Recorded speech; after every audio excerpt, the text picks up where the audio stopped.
આજનો ઓડિયો પરમપિતા પરમાત્માને શરણે સમર્પિત કરું છું. આપ સૌની શુભેચ્છા અમારા પર બની રહે તેવી અભ્યર્થના સ. જય શ્રીમદ નારાયણ.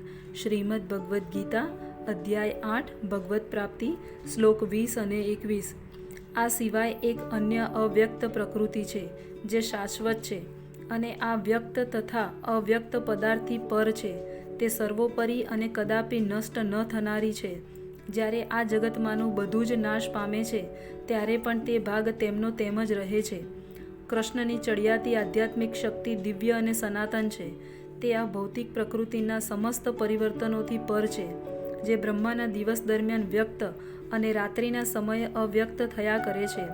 કૃષ્ણની ચડિયાતી શક્તિ ભૌતિક પ્રકૃતિના ગુણોથી સર્વથા ભિન્ન છે. ઉત્કૃષ્ટ તથા નિત્કૃષ્ટ શક્તિની વ્યાખ્યા 7મા અધ્યાયમાં થઈ છે, જેને વેદાંતી અપ્રગટ તથા અવિનાશી કહે છે, જે પરમ ગતિ કહેવાય છે અને જેને પ્રાપ્ત કર્યા પછી કોઈને ત્યાંથી પાછા આવવું પડતું નથી. તે મારું પરમ ધામ છે. બ્રહ્મ સંહિતામાં ભગવાન કૃષ્ણના પરમ ધામને ચિંતામણી ધામ કહ્યું છે, જે એવું સ્થાન છે કે જ્યાં બધી ઈચ્છાઓ પરિપૂર્ણ થાય છે. ભગવાન કૃષ્ણનું પરમ ધામ ગૌલોક વૃંદાવન નામે પ્રસિદ્ધ છે અને પારસમણીના બનેલા મહેલોથી ભર્યું છે. ત્યાં કલ્પતરુ નામના વૃક્ષો પણ છે. આ વૃક્ષો ઈચ્છા અનુસાર માગણી કરવાથી કોઈ પણ પ્રકારના ખાદ્ય પદાર્થ આપે છે. ત્યાં સુરભી નામની ગાયો પણ છે અને એ ગાયો અપાર દૂધ આપે છે. આ ધામમાં લાખો લક્ષ્મીઓ ભગવાનની સેવા કરે છે. તેઓ સર્વ કારણોના કારણ આદિ ભગવાન ગોવિંદ તરીકે ઓળખાય છે. ભગવાન વાંસળી વગાડતા રહે છે. તેમનું દિવ્ય સ્વરૂપ સર્વલોકમાં સર્વાધિક આકર્ષક છે. તેમના નેત્ર કમળની પાંખડી જેવા છે અને દેહનો વર્ણ મેઘ સમાન શ્યામ છે.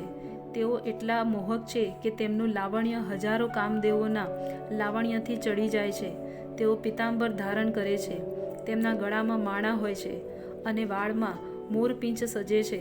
ભગવદ્ ગીતામાં ભગવાન કૃષ્ણ તેમના અંગત નિવાસસ્થાન ગૌલોક વૃંદાવનનો માત્ર સંકેત કરે છે કે જે વૈકુંઠ લોકમાં સર્વશ્રેષ્ઠ લોક છે.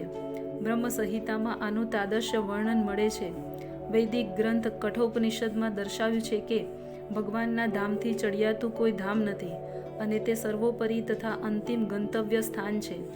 મનુષ્ય જ્યારે તે ધામમાં જાય છે ત્યાર પછી તે આ ભૌતિક જગતમાં કદી પાછો આવતો નથી.